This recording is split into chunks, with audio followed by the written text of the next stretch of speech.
La invocación de Alice Doane.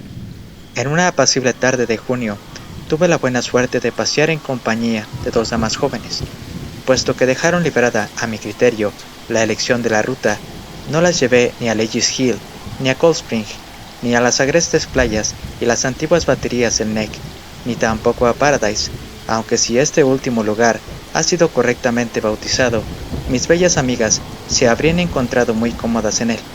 Llegamos a los suburbios de la ciudad y, dejando atrás la calle de los tintoreros y curtidores, y empezamos a escalar una colina que, desde lejos, parecía, por un faldeo oscuro y el perfil parejo de su cima, una muralla verde levantada a la vera del camino.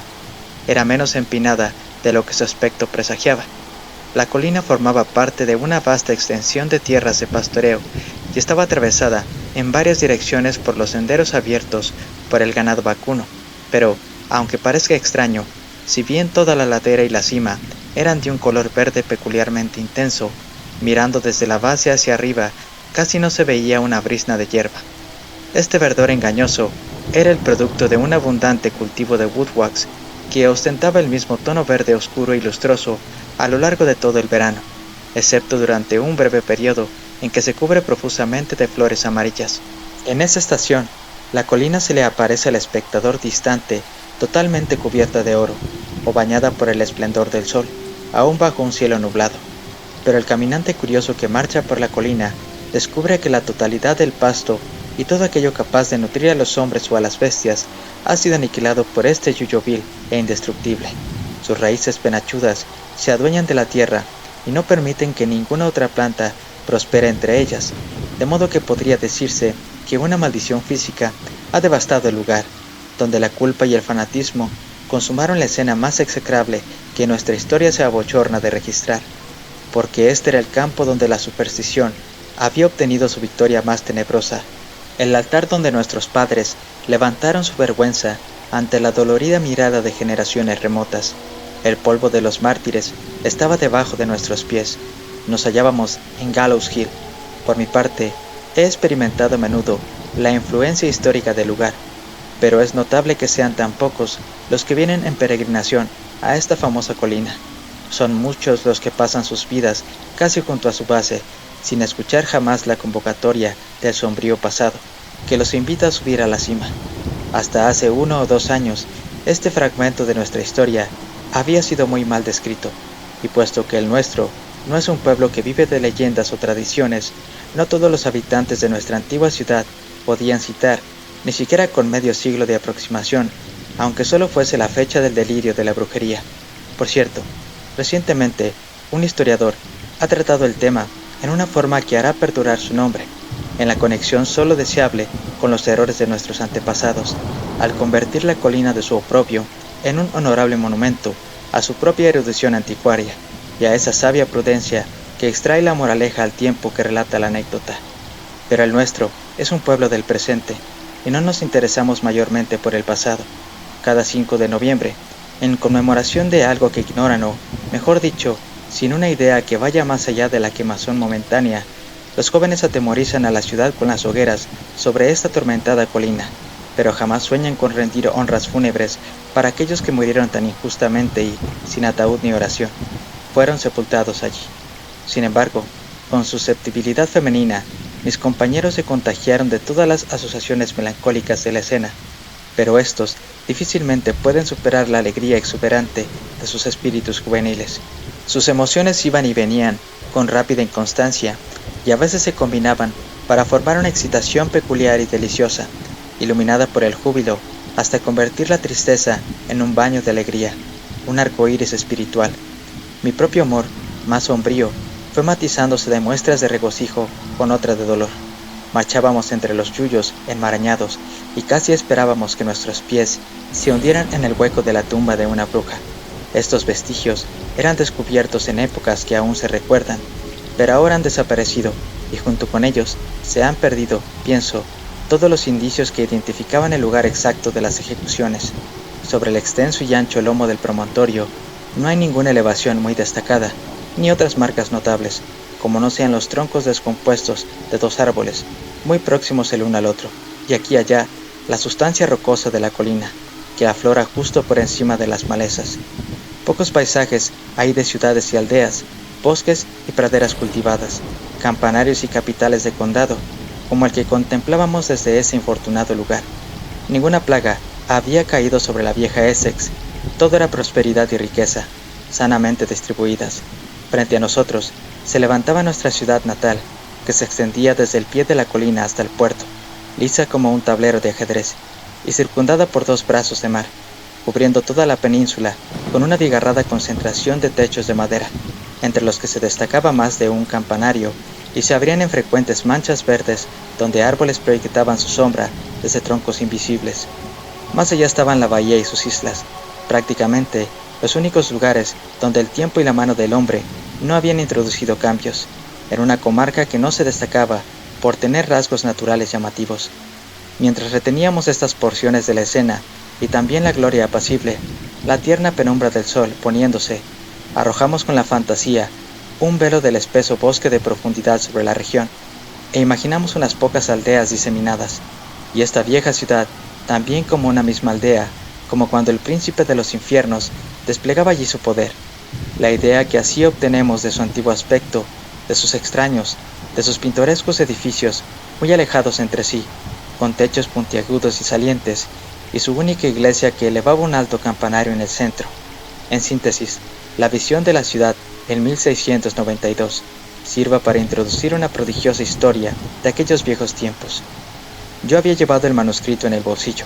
Pertenecía a una serie escrita años atrás, cuando mi pluma, ahora torpe y quizá débil, porque no me queda mucho que esperar o temer, estaba inspirada por motivaciones exteriores más vigorosas y por un impulso interior más fogoso, que estoy destinado a no experimentar nuevamente.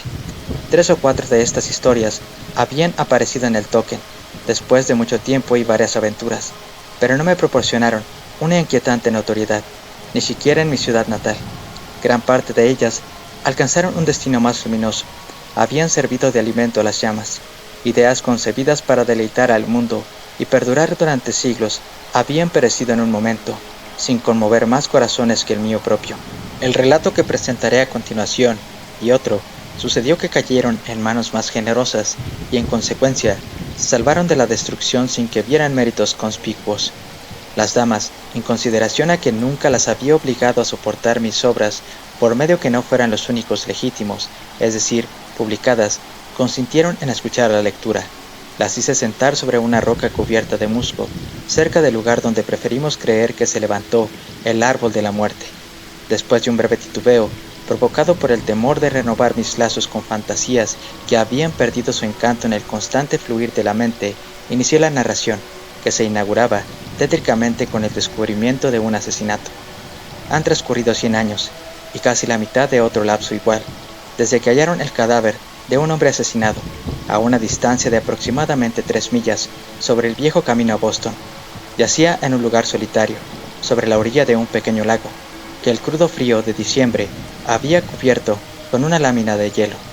Al parecer, el asesino había tenido la intención de ocultar a su víctima debajo de aquella capa, en una tumba gélida y líquida, pues el hielo estaba picado hasta cierta profundidad, quizá con el arma homicida, aunque su solidez había resultado excesiva para la paciencia de un hombre que tenía las manos ensangrentadas, de modo que el cadáver estaba acostado sobre la tierra, aunque separado del camino por un bosque espeso de pinos enanos. Durante la noche había caído una ligera nevada, y como si la naturaleza estuviera espantada por el crimen y se hubiera empeñado en ocultarlo con sus lágrimas heladas, un pequeño montículo de copos había sepultado parcialmente el cuerpo y tendía un manto aún más espeso sobre el pálido rostro del cadáver. Un viajero tempranero, cuyo perro lo había conducido hasta ese punto, se atrevió a descubrir las facciones, pero quedó asustado por su expresión. Una apariencia de triunfo malo y desdeñoso se había endurecido sobre sus facciones y daba rasgos tan vivos y pavorosos a la persona que lo vio, que de inmediato salió tan velozmente como si el rígido cadáver estuviera por levantarse y perseguirlo. Sigo leyendo. Identificaron el cuerpo como el de un hombre joven, forastero en la región, pero que había residido durante los últimos meses en esa misma ciudad que se extendía a nuestros pies. La narración describía luego, con cierta ociosidad, la conmoción provocada por el asesinato, la inútil búsqueda del culpable, las ceremonias fúnebres y otras cuestiones de orden común, y en el curso de la investigación yo avancé hasta la lista de personajes que habrían de participar en los hechos posteriores. Eran solo 3, un joven y su hermana, de los cuales el primero se caracterizaba por su imaginación enfermiza y sus sentimientos morbosos, en tanto que la segunda era bella y pura, e incitaba una dosis de sus propias virtudes en el corazón borrascoso de su hermano, aunque no en medida suficiente para curar el profundo defecto de su naturaleza.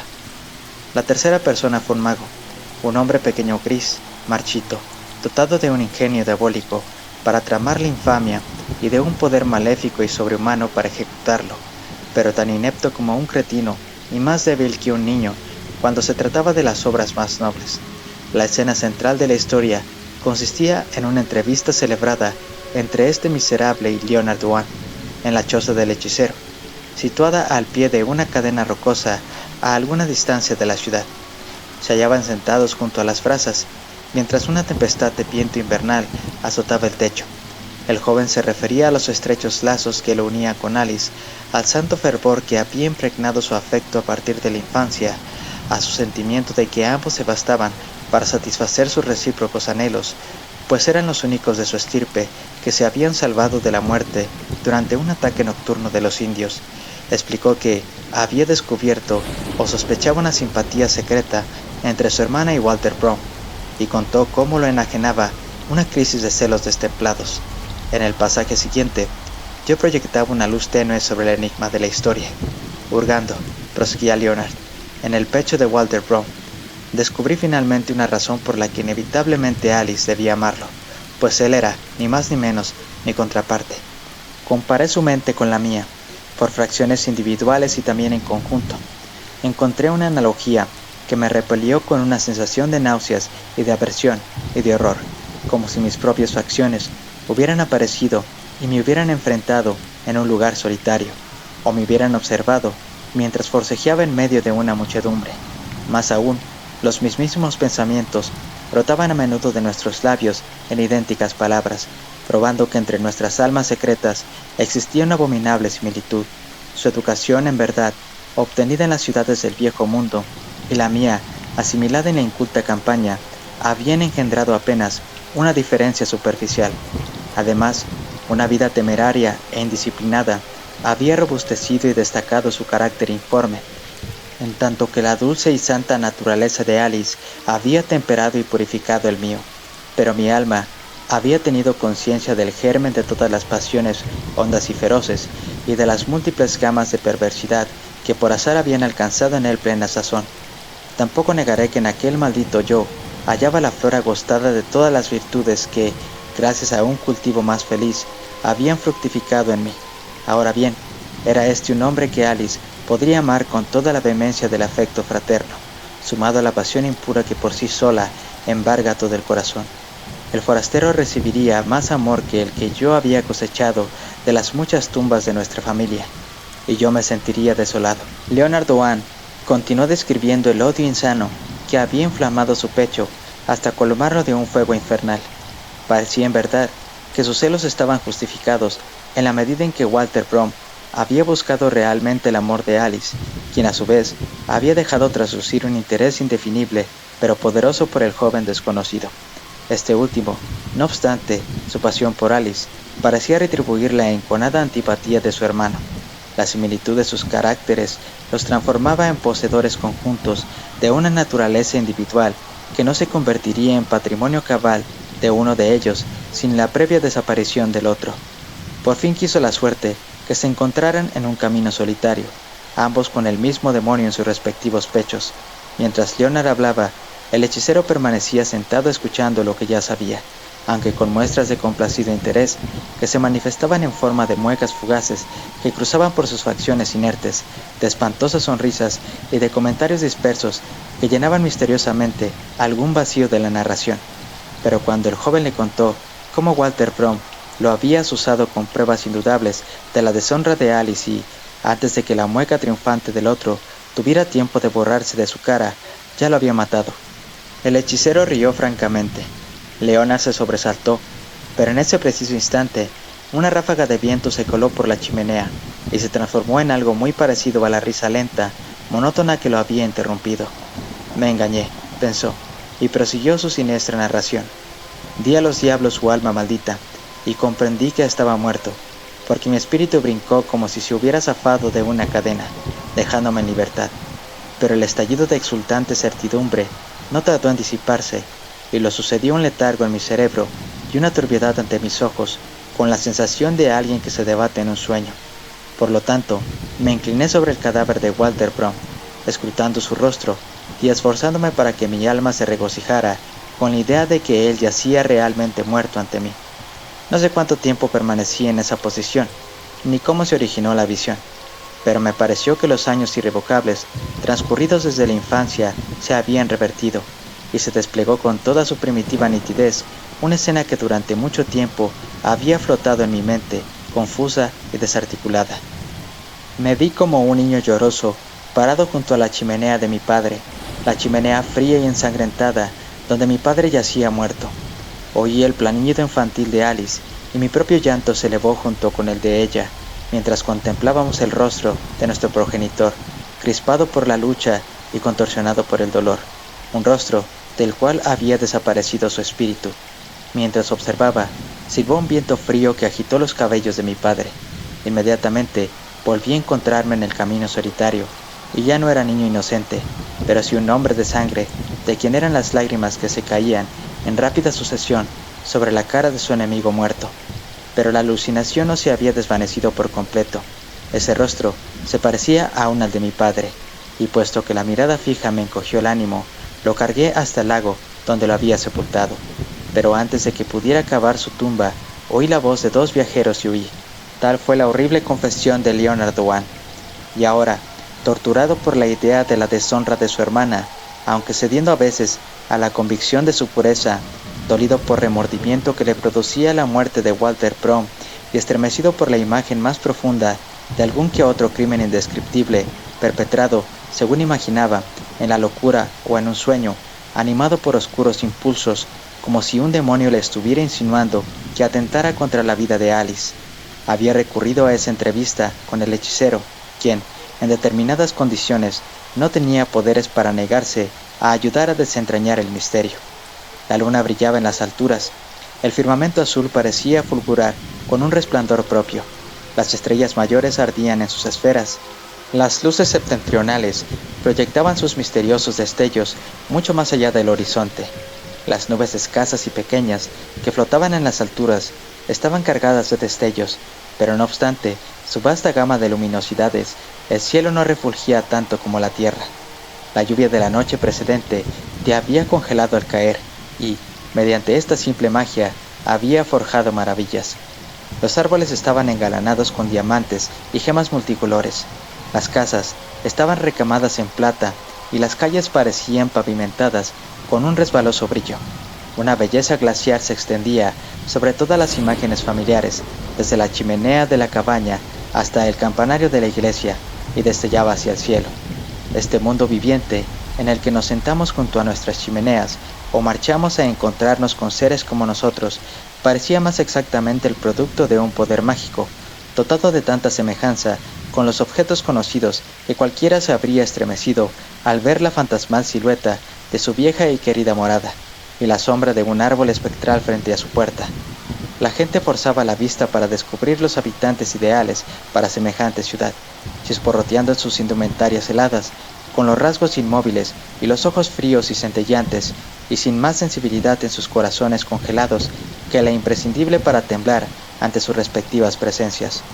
Por medio de esta descripción fantástica y algunas más del mismo estilo, yo pretendía encender una fosforescencia fantasmagórica en torno del lector, a fin de que su imaginación pudiese contemplar la ciudad a través de un prisma que la despojase de su aspecto cotidiano, y convertirla así en el teatro apropiado para una escena tan descabellada como la final. En medio de esta función sobrenatural, el infeliz hermano y la hermana aparecían marchando a medianoche a través de las relucientes calles y encaminando sus pasos hacia un cementerio, donde habían sido sepultados todos los muertos, desde el primer cadáver en esa antigua ciudad hasta el hombre asesinado y enterrado hacía 3 días atrás. Mientras avanzaban, les parecía ver al hechicero, que se deslizaba pegado muy cerca de ellos o caminando lentamente por el sendero que se extendía frente a ellos. Pero aquí hice una pausa y contemplé fijamente las caras de mis dos cándidos oyentes para evaluar si, incluso en la colina, donde tantos habían sido ajusticiados por historias más descabelladas que esta, podía atreverme a continuar. Sus ojos brillantes estaban fijos en mí y sus bocas entreabiertas. Tomé coraje y conduje a los infelices hermanos hasta un sepulcro reciente, donde, por algunos momentos, permanecieron a solas, en la medianoche clara y silenciosa, pero de pronto una muchedumbre apareció entre las tumbas. Cada sepulcro familiar acababa de liberar a sus ocupantes, los cuales, a lo largo de años remotos, habían sido depositados uno por uno en la oscura cámara, aunque ahora abandonaban su encierro y constituían un pálido grupo. Allí estaba el venerable progenitor, la anciana madre y todos sus descendientes, algunos marchitos y cargados de años, como ellos, y otros en su estado original. También estaban los niños que gatearon hasta la tumba, y la doncella que entregó su temprana belleza al abrazo de la muerte, antes de que la pasión la contaminara. Se levantaron maridos y esposas, que habían yacido juntos innumerables años, y jóvenes madres, que habían olvidado besar a sus primogénitos, pese a que los habían atesorado tanto tiempo en su seno. Muchos habían sido sepultados con sus atavíos mundanos, y todavía lucían su antigua indumentaria. Algunos eran viejos defensores de la nueva colonia, y encandilaban con el brillo de sus cascos de acero y de sus petos relucientes, como si se aprestaran a enfrentar el grito de guerra de los indios. Otras figuras venerables correspondían a pastores de la iglesia, famosos entre el clero de Nueva Inglaterra, y ahora se reclinaban, con las manos unidas sobre sus lápidas, listos para convocar a la congregación e invitarla a orar. Allí estaban los primeros colonos, los próceres de antaño, los héroes de la tradición y de las leyendas contadas junto al fuego del hogar, los personajes de la historia cuyas facciones habían estado tanto tiempo bajo tierra que pocos seres vivientes hubieran podido identificarlos. Allí se encontraban también los rostros de los antiguos vecinos de la ciudad, vagamente recordadas de la infancia, y otros que Leonard y Alice habían llorado en años posteriores, pero que ahora les parecían los más terribles de todos por sus tétricas sonrisas de reconocimiento. Todos, en síntesis, estaban allí. Los muertos de otras generaciones, cuyos nombres cubiertos por el musgo apenas se podían descifrar sobre las lápidas, y sus sucesores, sobre cuyas tumbas aún no había verdeado el césped. Todos aquellos que habían sido seguidos hasta allí por negros cortejos reaparecían donde sus deudos los depositaron, pero allí no había excepto almas malditas y demonios, que adoptaban los rasgos de los santos difuntos. Los semblantes de aquellos hombres respetables, cuyas mismas facciones habían estado aureoladas por vidas piadosas, se hallaban ahora desfigurados por un dolor intolerable o una pasión infernal, ora por un júbilo sobrenatural y burlón. Si los pastores hubieran orado, pese a su bienaventurado aspecto, sus palabras habrían sido blasfemadas. También las castas matronas y las doncellas de labios impolutos que habían dormido en sus tumbas virginales, aisladas de cualquier oprobio, ahora adquirían una apariencia que repugnó a los dos trémulos mortales, como si sobre ellas se hubiese acumulado el pecado inimaginable de 20 mundos. Las caras de amantes cariñosos, incluso de aquellos que habían bajado a la tumba porque allí estaba su tesoro, se había dado la espalda lanzándose miradas de odio y sonrisas de cruel desprecio. Pasiones estas que son para los demonios lo que el amor para los benditos. A veces los rasgos de aquellos que habían pasado de una vida de santidad al cielo oscilaban de un punto a otro, entre su supuesto aspecto y las configuraciones demoníacas en las que se habían transformado. Toda esa miserable multitud, que incluía tanto las almas pecaminosas y los falsos espectros de buenos hombres, gruñía en forma espantosa y hacía rechinar sus dientes, mientras levantaba la vista hacia la serena belleza del cielo de medianoche, y contemplaba las dichosas moradas donde jamás habría de residir. Esta fue la aparición, demasiado sombría para describirla con el lenguaje humano, pues aquí estaban los rayos de luna que se desgranaban sobre el hielo y brillaban a través del peto de un guerrero, y allá el epitafio grabado en una lápida, flotando sobre la figura que se erguía ante ella, y cada vez que soplaba la brisa, fundía en una sola nube compacta las cabezas canosas de los hombres, la pavorosa belleza de las mujeres y la totalidad de la fantástica muchedumbre. No me atrevo a retratar el resto de la escena, como no sea un brevísimo epítome. Este cortejo de diablos y almas condenadas había concurrido a un festejo para regodearse con el descubrimiento de un crimen intrincado, cuya vileza nunca habían atinado a imaginar en sus tétricas moradas. En el curso de la narración, yo daba a entender al lector que todos los acontecimientos eran producto de las maniobras del hechicero, quien había maquinado astutamente que Walter Brome arrastrara a su hermana desconocida a la culpa y el deshonor, para luego perecer a su vez a manos de su hermano gemelo. Describía el alborozo que este siniestro plan había despertado entre los demonios y su ansiedad por saber si se había consumado. La historia concluía con el ruego de Alice al espectro de Walter Brome, la réplica de éste, que la absolvía de toda culpa, y el trémulo espanto con que huían los fantasmas y diablos, como si estuvieran ante la inmaculada presencia de un ángel. El sol se había puesto, mientras yo sostenía mi crónica de maravillas bajo la luz agonizante y leía cómo Alice y su hermano se hallaban solos entre las tumbas. Mi voz se mezcló con el gemido del viento estival que cruzaba sobre la colina, con el anchuroso y hueco murmullo semejante al que conducen en su fuga los espíritus invisibles. Nadie pronunció una palabra hasta que dije que la tumba del brujo, cerca de nosotros, y que el matorral de retama había brotado originalmente de sus huesos no consagrados. Las damas se sobresaltaron, y quizás sus mejillas habrían palidecido si el poniente rojizo no las hubiese arrebolado. Después de un momento se echaron a reír, en tanto que la brisa soplaba con más fuerza, como si su alegría la hubiese avivado. Yo conservé una expresión tremendamente solemne, un poco sintiendo que tenía buen respaldo en nuestras antiguas supersticiones, y que haber revivido a un diácono de la iglesia por Gallows Hill en el viejo tiempo de las brujas resultara ahora demasiado grotesco y extravagante para estremecer a unas tímidas doncellas. Aunque ya había pasado ya la hora de cenar, la retuve un poco más en la colina para probar si la verdad era más poderosa que la ficción. Volvimos a mirar hacia la ciudad, que ya no estaba ataviada por ese glaciar esplendor de la tierra, árboles y edificios bajo el resplandor de una medianoche invernal, que brillando a distancia por entre la penumbra de un siglo, la había hecho aparecerse como la misma residencia vista con sus calles ancestrales. Una leve vaguedad había empezado a expandirse sobre la masa de edificios y a fundirlos con las copas entreveradas de los árboles, salvo allí donde el techo de alguna mansión más señorial y los campanarios y torres de ladrillo de las iglesias atrapaban el reflejo de una nube que todavía flotaba en el resplandor del sol. El crepúsculo instalado sobre el paisaje armonizaba con la oscuridad del tiempo. Con toda la elocuencia que podía proporcionarme mi dosis de sentimiento y fantasía, evoqué el pasado venerable, y rogué a mis compañeras que imaginaran a una multitud de antaño, congregada sobre la ladera de la colina y prolongada hasta mucho más abajo, apiñada sobre los empinados y viejos techos y trepada sobre las alturas adyacentes, en todos los lugares desde donde se pudiera divisar el lugar donde nos hallábamos. Me esforcé por captar y comunicar levemente el odio profundo y el horror inefable, la indignación, el asombro temeroso que arrugaba todas las frentes y llenaba el corazón universal. Ved, la multitud entera palidece y se contrae sobre sí misma, cuando los virtuosos emergen de aquella calle. Siguiendo el paso de la devota columna, describí uno por uno a sus integrantes. Aquí se tambaleaba una mujer en su desvarío, que no conocía el crimen que se le atribuía ni su castigo. Allá iba otra, arrebatada por la locura universal, hasta que los sueños febriles eran recordados como realidades y ella casi creía en su culpa.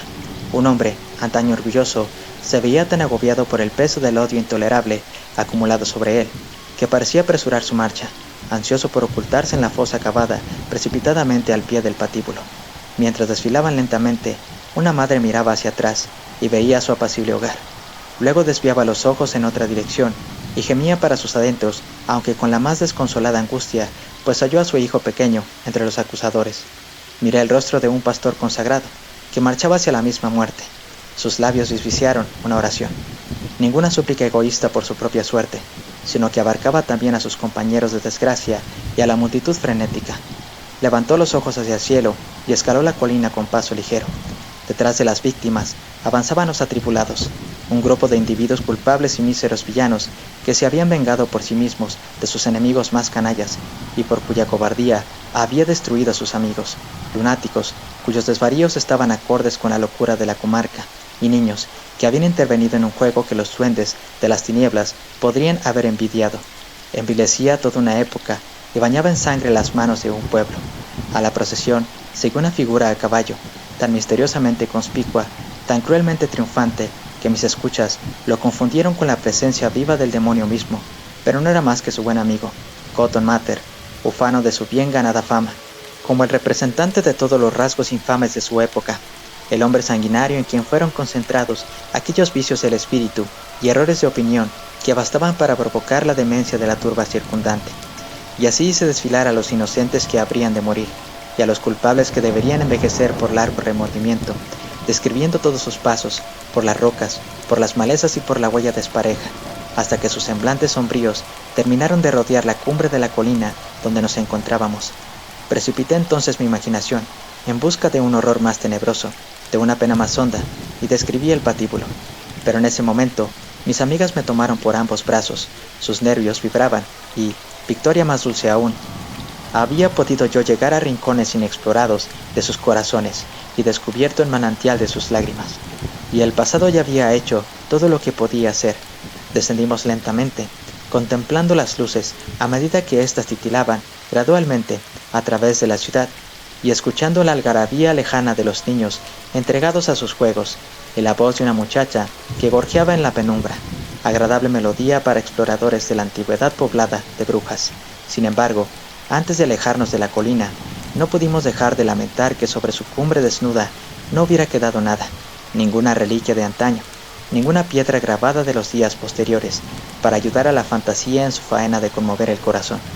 Erigimos la columna recordatoria sobre la altura que nuestros padres consagraron con su sangre, derramada en aras de una causa santa, y aquí, en la oscura piedra funeraria, debería levantarse otro monumento para conmemorar tristemente los errores de una raza pasada, un monumento que nadie debería abatir mientras el alma humana albergue una flaqueza capaz de desembocar en el crimen. Fin.